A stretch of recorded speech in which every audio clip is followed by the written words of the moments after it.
the Trudeau government is willing to give provinces and territories a bigger share of the revenue from a federal excise tax on cannabis, provided that the extra money is devoted to helping municipalities cope with the impact of legalizing recreational pot. The feds have proposed giving provincial and territorial governments half of the estimated $1 billion annual excise tax take once weed becomes legal next July. But the Canadian press has learned that Finance Minister Bill Morneau and his officials have signaled a willingness to increase that share during discussions with their provincial and territorial counterparts. The discussions have been taking place in preparation for a meeting of federal, provincial and territorial finance ministers December 10 to 11, where the issue of cannabis taxation is expected to be front and center.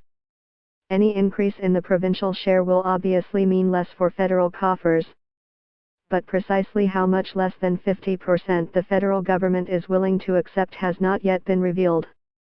A government official close to the discussions, who was not authorized to speak publicly about the matter, said it's too early to float specific numbers.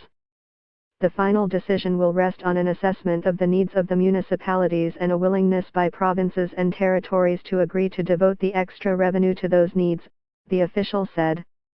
Mayors across the country have raised concerns about the potential cost to municipalities. We all need to know that legalization will not download unsustainable financial or operational burdens to municipalities, the Federation of Canadian Municipalities says on its website. Toronto Mayor John Tory has predicted municipalities will face additional costs for policing, enforcement, public health, zoning and licensing.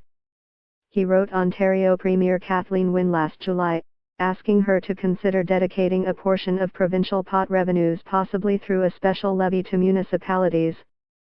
Whatever decisions are made, I have no doubt the result will be increased costs for the City of Toronto, Tory wrote.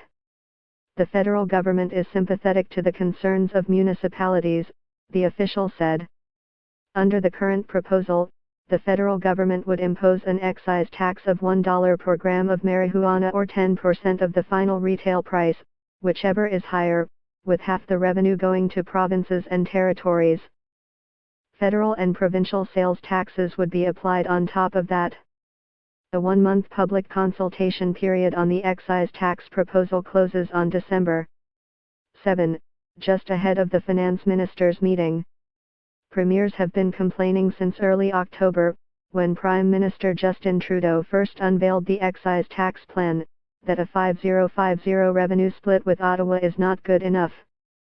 They maintain their governments will shoulder the lion's share of the cost of legalization, including public education, policing and road safety, and should, therefore, get the lion's share of the tax revenue.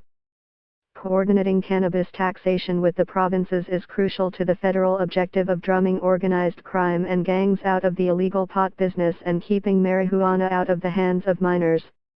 If the price of legal marijuana is not competitive, the black market will continue to flourish.